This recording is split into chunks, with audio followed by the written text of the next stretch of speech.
सुनो, लास्ट में हम लोगों ने कल खत्म किया था और ये देखा था कि मेंडल ने क्या किया था, 7 कैरेक्टर्स की स्टडी करी थी एट अ टाइम की थी, और 7 कैरेक्टर्स की स्टडी जो थी, अब वो सुन लो क्या है।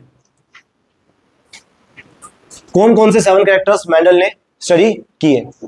तो पहला कैरेक्टर क्या था, हाइट। क्या था, हाइट। समझते चलना, एक बार अगर बेसिक समझ आ गया तो ये चैप्टर अच्छे से समझ आ जाएगा, ठीक है। हाइट। दूसरा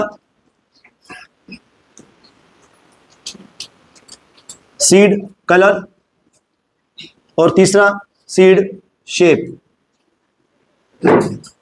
फोर्थ शेप। पांचवा पोड कलर। 6 आ जाएगा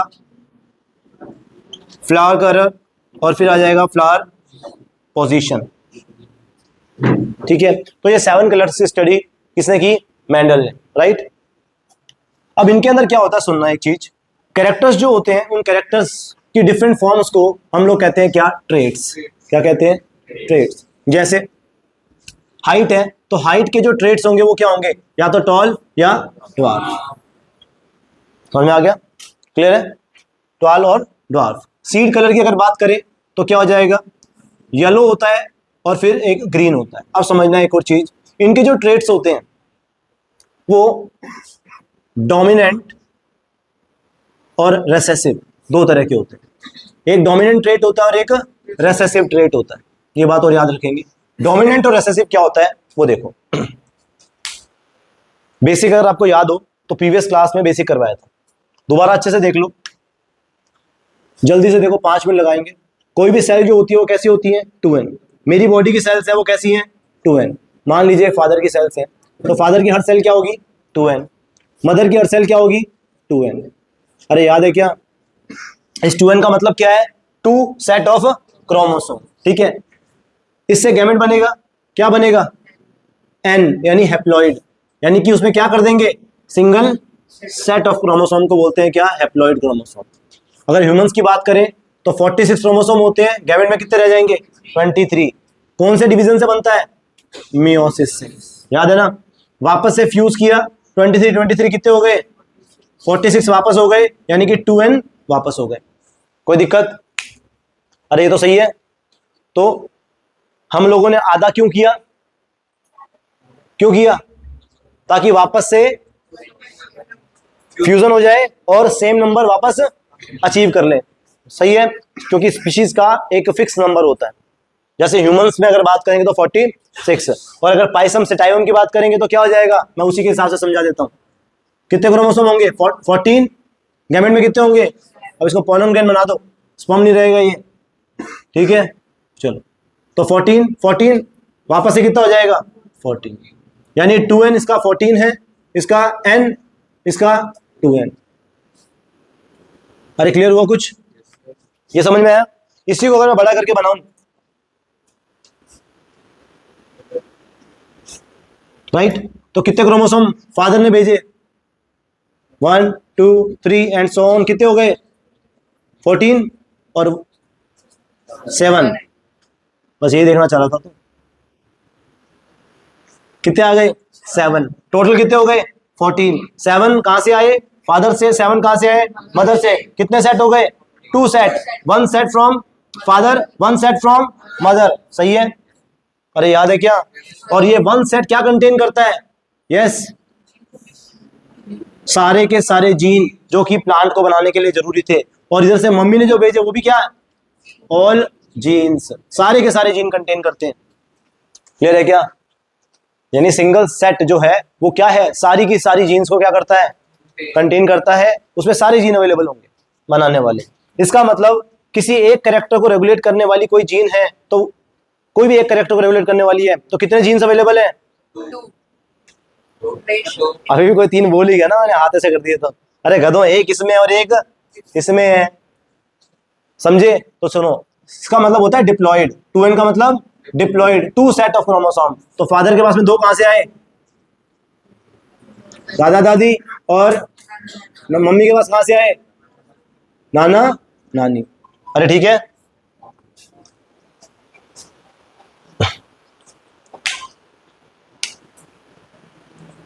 ये बात समझ आई। और एक बार ये स्पीशीज नंबर अचीव हो गया, बाद में मल्टीपल डिवीजन होके 2n सेल ही कॉम्प्लेक्स ऑर्गेनिज्म बन जाता है। क्या है? तो इसको समझो। इसमें जो ये 1 नंबर क्रोमोसोम है, इनको बोला जाता है होमोलोगस क्रोमोसोम। क्या बोला जाता है? Homologous chromosome. ध्यान से समझते चलना। एक डिप्लॉइड सेल में एक कैरेक्टर को रेगुलेट करने के लिए कितनी जीन्स होती हैं? कितनी होती हैं? कितनी होती है? कशिश, गौरव, तनिष,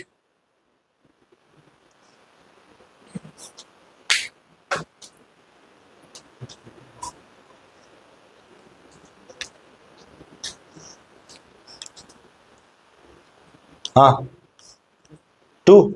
कहां से आती है? 2। एक आती है मम्मी से, एक आती है पापा से। अभी बोला कि एक सेट जो पापा बना के भेज रहे हैं उसमें वो सारी की सारी जीन्स अवेलेबल होती हैं जो मुझे बनाएंगी। इसको छोड़ो, ह्यूमंस के एग्जांपल से समझो। कितने क्रोमोसोम? 23। अरे एन में कितने क्रोमोसोम? 23। 2n मतलब 2 set, 1 comes from father, 1 comes from mother. अरे तवा समझ आ गई क्या? यहाँ कितने? 23। यहाँ कितने? 23। अरे ठीक है, तो पापा ने जो जीन्स भेजी हमें बनाने के लिए, वो 23 की 23 में सारे के सारे जीन्स अवेलेबल होंगे मेरी बॉडी को बनाने के। यानी ऐसा नहीं सिस्टम होगा वहां पे कि पापा ने बोला ये जी बाल मैं बनाने के लिए भेज देता हूं जीन, आप रहने दो। ऐसा बैठ के डिस्कशन नहीं होता मम्मी पापा का गैमेट बनाने से पहले, है जी आप गैमेट में सिर्फ और सिर्फ नाक बनाने का जीन डाल दो, मैं कान बनाने का डाल देती हूँ। क्यों? नाक मेरी अच्छी है और कान आपके अच्छे हैं जी। है ऐसा होता है क्या? नहीं। यानी कि फादर जो जीन्स भेजेंगे, अपना जो गैमेट बनाएंगे, उसमें जो एक सेट होगा वो सारे के सारे जीन कंटेन करता है, टोटल हर जीन। यानी कि अगर हाइट का जीन है तो पापा ने भी भेजा है और मम्मी ने भी भेजा है।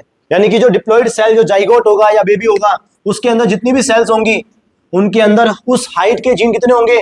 2, एक पापा वाले सेट में और एक मम्मी वाले सेट में। क्योंकि अगर मान लीजिए डिस्कशन हो ना पहले और गलती से एक आधी जीन रह जाए तो क्या है, हाथ का जीन डालना तो भूल ही गए थे जी, बच्चे के दोनों हाथ ही नहीं है। होगा क्या? ऐसा नहीं होता है, ठीक है, याद रखना।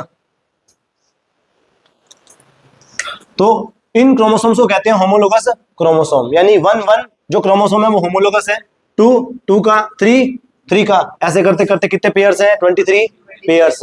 लास्ट वाले को छोड़ दें, सेक्स क्रोमोसोम्स को, एक्स और वाई को, तो 22 क्या हो गए? पेयर्स हो गए, होमोलोगस। याद रहेगा। अब इस क्रोमोसोम को यहां पे बना रहा हूं बड़ा करके, देखना। ये बेसिक आपको पहले नहीं बताया गया? बताने के बाद में भी अगर याद नहीं है ना बेटे तो बड़ी मुश्किल है। कौन से पेयर है? ये 1 नंबर क्रोमोसोम है, ये भी 1 नंबर क्रोमोसोम है, होमोलोगस क्रोमोसोम है। क्यों होमोलोगस बोलते हैं? क्योंकि साइज, स्ट्रक्चर, कंपोजिशन, हर चीज में क्या होते हैं? सिमिलर होते हैं। यानी कि इस पे जो जीन्स मिलेंगी इस क्रोमोसोम पे भी क्या मिलेगी? सेम जीन मिलेगी, सेम लोकेशन पे मिलेगी। समझे? मान लीजिए इस क्रोमोसोम के ऊपर, इस लोकेशन के ऊपर एक जीन मिलती है, किसकी? हाइट की। तो इस क्रोमोसोम के ऊपर भी क्या मिलेगी? हाइट की ही मिलेगी। क्लियर है क्या? ओके, याद रहेगा। अब समझना ये क्यों बताया बेटे? ये इसलिए बताया क्योंकि बाद में जो चलेगा ना सिस्टम, वो आपको समझने के लिए कि हाँ, आप सिस्टम दिमाग में चले तो सही कि हाँ ऐसा ऐसा हो रहा है। याद रहेगा। तो देखो, होमोलोगस क्रोमोसोम्स की सेम लोकेशन पे जो जीन्स होंगी उनको एलील्स कहते हैं। क्या कहते हैं? एलील। जो अभी मैंने बात करी, एक कैरेक्टर को रेगुलेट करने के लिए क्या होती है? पेयर ऑफ जीन होती है, वो यही पेयर है सर, एलील्स। क्या है? एलील्स। समझ में आ गया? अरे क्लियर है क्या? तो हाइट की जीन पप्पा वाले क्रोमोसोम पे भी होगी और मम्मी वाले क्रोमोसोम पे भी होगी, राइट ना सर? तो ये हो गया होमोलोगस क्रोमोसोम। तो ध्यान रखना, होमोलोगस क्रोमोसोम्स की सेम लोकेशन पे जो जीन होती है उन्हें एलील्स कहते हैं। ओके, जैसे यहाँ पे मान लीजिए आई कलर के लिए जीन है, किसके लिए? आई कलर के लिए। तो यहाँ पर भी क्या होगी? आई कलर के लिए होगी, राइट सर? अब समझना ध्यान से, इतनी बात अगर समझ आ गई तो पेयर ऑफ जीन्स होती है एक कैरेक्टर को रेगुलेट करने के लिए। अरे समझ आ रहा है ना? ये कौन सी सेल है जिसमें दोनों एक एक नंबर क्रोमोसोम होंगे? डेफिनेटली क्या है? अरे डिप्लॉयड है कि नहीं है? अगर मैं गैमेट बनाऊंगा तो कितने क्रोमोसोम डालूंगा? 23। अब ये बताओ 23 क्रोमोसोम्स अगर इसमें से निकालने हो 46 में से, तो इन दोनों में से कोई ना कोई एक ही क्रोमोसोम जाएगा। अरे जाएगा ना? इस चीज को ध्यान से सुनना, दोनों में से कौन सा क्रोमोसोम जाएगा? कोई भी एक। अरे जाएगा ना? अरे गैमेट बनाने होंगे इसके 2n सेल से, अगर गैमेट बनाने होंगे तो आधे हो जाते हैं। तो ऐसे रिएक्ट क्यों कर रहे हो? ध्यान क्योंकि है नहीं। और जैसे ही मैंने आपकी तरफ देख के आपको समझाने के लिए, क्वेश्चन पूछने के लिए देख लिया, तो है ना, जैसे समझ ही नहीं आ रहा, कुछ समझ रहे ही नहीं हो तो समझ कैसे आएगा? सिंगला साहब, पढ़ाई में भी सिंगल रह जाओगे, है ना? बंद करना बटन नीचे वाला। बहुत बुरा हाल है, कोई इलाज नहीं, अफसोस। आंखें खोल के भी नहीं देख पा रहे हो कि क्या मिल रहा है ना? कोई इलाज ही नहीं।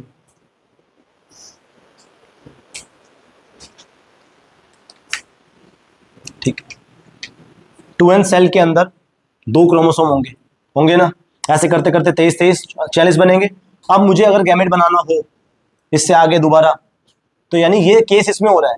अगर मुझे गैमेट बनाना होगा तो 23 क्रोमोसोम डालूंगा 46 में से। तो सोच के चलो, ऐसा थोड़ा ना कि ऊपर ऊपर के 23 निकाल लिए तो नीचे वाले जीन तो रह ही जाएंगे, है ना? तो हर पेयर में से सिर्फ एक क्या आता है? क्रोमोसोम आता है। याद रहेगा, सिर्फ एक क्रोमोसोम आता है। तो या तो ये वाला जाएगा या ये वाला जाएगा गैमेट में। फिर दूसरे वाले क्रोमोसोम में से कोई एक चला जाएगा, चाहिए चाहिए, ऐसे करके तीसरे में से ऐसे करते करते कितने जाएंगे? 23 जाएंगे। समझ में आ गया ना सर? ऐसे 23 होते हैं। ये क्यों बताया? वो इसलिए बताया, सुनना। मान लीजिए दोनों जीन्स हाइट की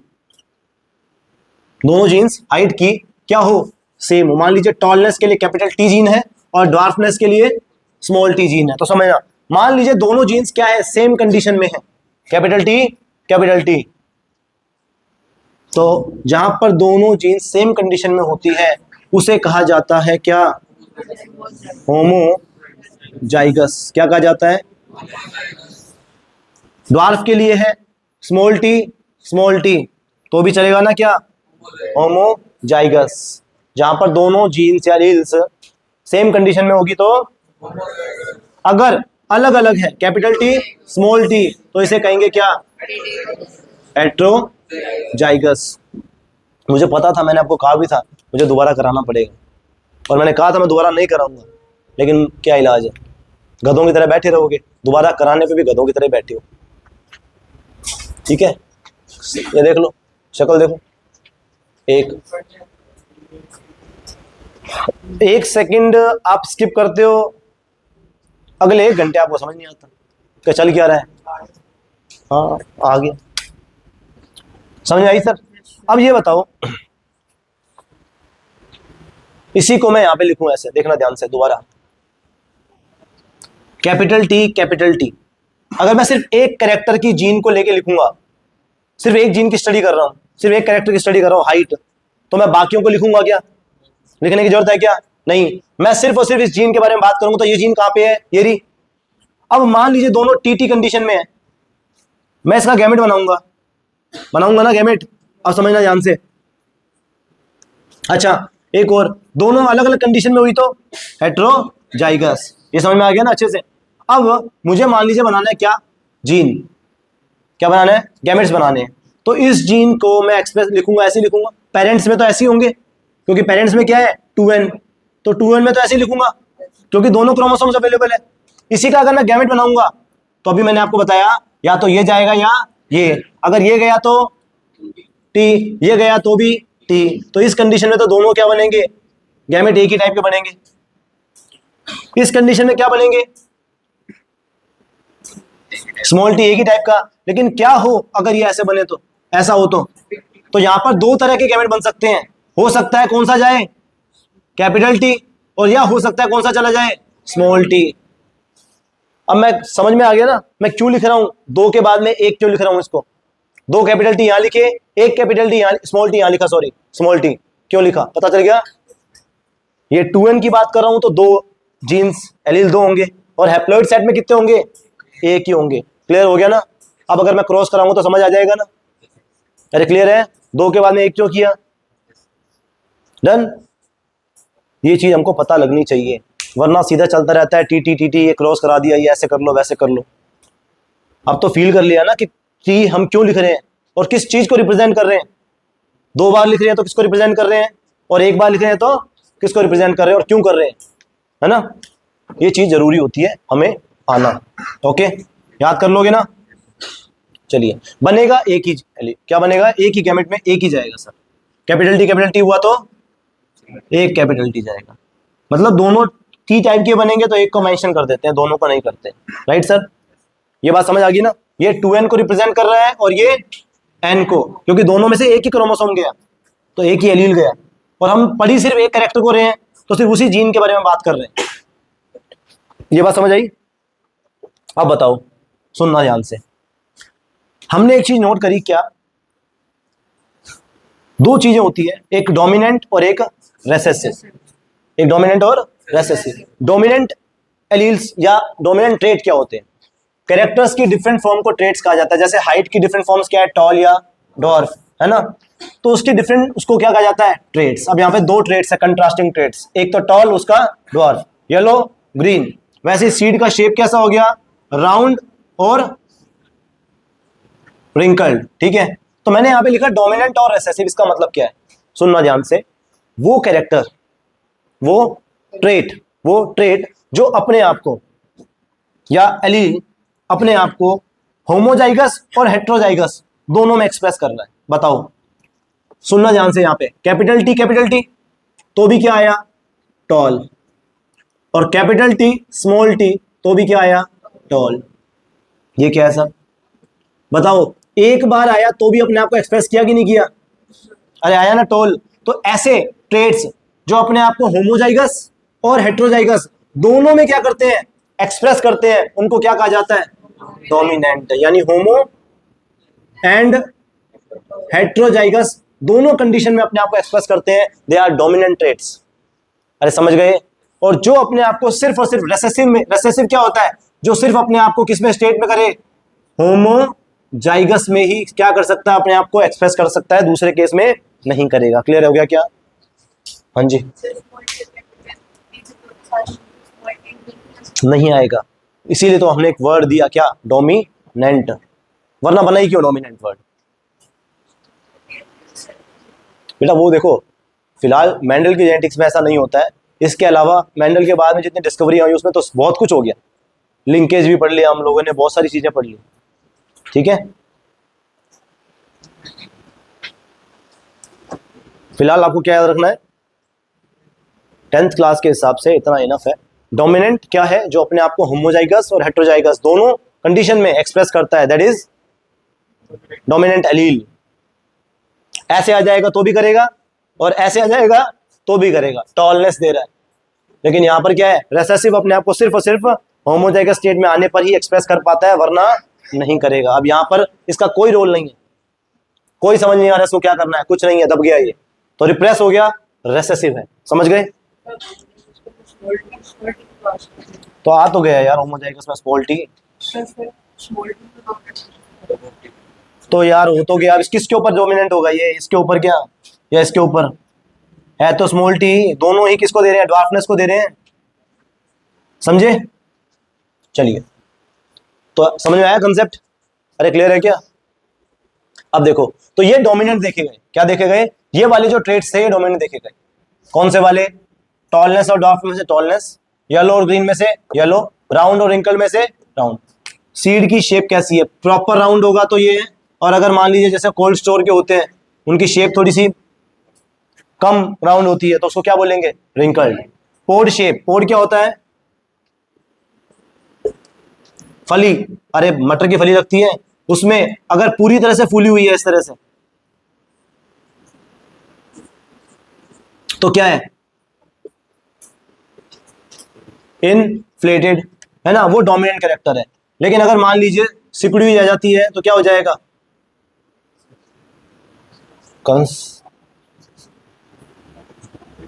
कंस्ट्रिक्टेड। क्या आ जाएगा, कंस्ट्रिक्टेड, यानी कुछ इस तरह से। क्लियर है क्या, फली कुछ इस तरह की होगी। अब आता है pod colour. Pod colour, pod मतलब फली का कलर कैसा रहेगा, तो ये आ जाएगा कौन सा, ग्रीन, और रेसेसिव में क्या आ जाएगा, yellow, right. Flower colour, flower colour violet क्या होता है इसका, डोमिनेंट, और व्हाइट क्या होता है, रेसेसिव। अब आता है फ्लावर की पोजीशन, तो एक्सियल और टर्मिनल, एक्सियल और टर्मिनल, ठीक है। तो देखो एक्सियल में क्या होता है, एक एक्सिस के दोनों तरफ में क्या लगते हैं, फ्लावर लगते हैं। लेकिन इसमें क्या होगा, सिर्फ टर्मिनल के ऊपर एक फ्लावर लगता है, समझे, जितनी भी ब्रांचेस होगी उसके टर्मिनल के ऊपर। लेकिन इसमें जितनी ब्रांचेस लगेंगी उसके टर्मिनल के उस पे एक्सिस पे रखती जाएंगी क्या, फ्लावर्स, राइट। तो एक्सियल फ्लावर एक्सिस के ऊपर लगते हैं, ओके, दोनों तरफ, और टर्मिनल में लास्ट में टर्मिनल फ्लावर लगता है। ये 7 कैरेक्टर्स की स्टडी करी, और इस कैरेक्टर्स के अंदर क्या बना दिए, डोमिनेंट और रेसेसिव ट्रेट्स बना दिए, राइट सर। खुद ने नहीं बनाए, उसको जो रिजल्ट मिला उसके हिसाब से उसने अपने को बता दिया, क्या, डोमिनेंट और रेसेसिव ट्रेट्स, राइट। ये बेसिक दोबारा करवाया है क्योंकि आपको पता होना चाहिए हम क्या कर रहे हैं, ठीक है। अच्छे से देख लो इसको, बोलो कैसे लिखवाया था, टी अलग और स्मॉल टी अलग। तो बेटा वो तो दोनों टाइप के है ना, तो दोनों टाइप के गैमेट बनेंगे, पोलन ग्रेन्स वगैरह जो बनेंगे वो दोनों टाइप के बनेंगे ना। वहाँ कहाँ पे,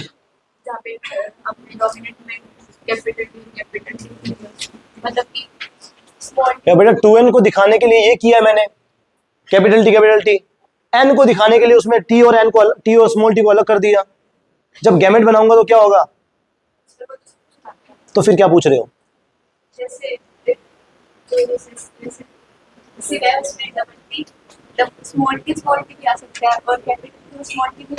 रेसेसिव में कब आ सकता है small T, capital T, small T,